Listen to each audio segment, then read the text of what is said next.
महाराष्ट्र भाजपा को लगा तगड़ा झटका। प्रचार के बीच मुन्ना कुरड़े हो गए कांग्रेस में शामिल, भाजपा में मचा हड़कंप। महाराष्ट्र में विधानसभा चुनाव प्रचार के बीच बीजेपी को तगड़ा झटका लगा है। सांगली में बीजेपी का अल्पसंख्यक चेहरा मुन्ना कुरड़े शुक्रवार को कांग्रेस पार्टी में शामिल हो गए। उन्होंने कांग्रेस नेता विश्वजीत कदम की मौजूदगी में पार्टी ज्वाइन की। चुनाव प्रचार के बीच में मुन्ना कुरड़े का कांग्रेस में शामिल होने बीजेपी के झटके के तौर पर माना जा रहा है। पिछले कई महीनों से बीजेपी में मुन्ना कुरड़े को लेकर अटकलों का बाजार गर्म था, इसलिए वह पार्टी में ज्यादा सक्रिय नहीं थे। वहीं आज सांगली के कांग्रेस उम्मीदवार पृथ्वीराज पाटिल की मौजूदगी में आखिरकार उन्होंने बीजेपी का दामन छोड़कर कांग्रेस पार्टी का हाथ थाम लिया। अब माना जा रहा है कि मुन्ना कुरड़े के कांग्रेस में शामिल होने का असर सीधे सीधे चुनाव पर पड़ सकता है। सांगली में बीजेपी के पास मुन्ना कुरड़े के रूप में एक मुस्लिम चेहरा था, लेकिन अब वह कांग्रेस में जा चुका है।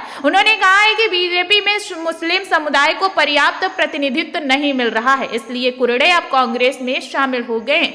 दिलचस्प बात तो यह रही कि बीजेपी के दोनों बड़े नेता प्रधानमंत्री नरेंद्र मोदी और केंद्रीय गृह मंत्री अमित शाह जब महाराष्ट्र दौरे पर पहुंचे, उसी दिन कुरड़े ने बीजेपी पार्टी का दामन छोड़ा है। ऐसे वक्त में जब अमित शाह और नरेंद्र मोदी महाराष्ट्र के दौरे पर थे, तब सांगली में बीजेपी को झटका लगा और मुन्ना कुरड़े कांग्रेस में शामिल हो गए। विधानसभा चुनाव से पहले पार्टी की इस एंट्री से जहां कांग्रेस को बड़ी राहत मिली है, वहीं बीजेपी के लिए यह बड़े झटके के तौर पर देखा जा रहा है।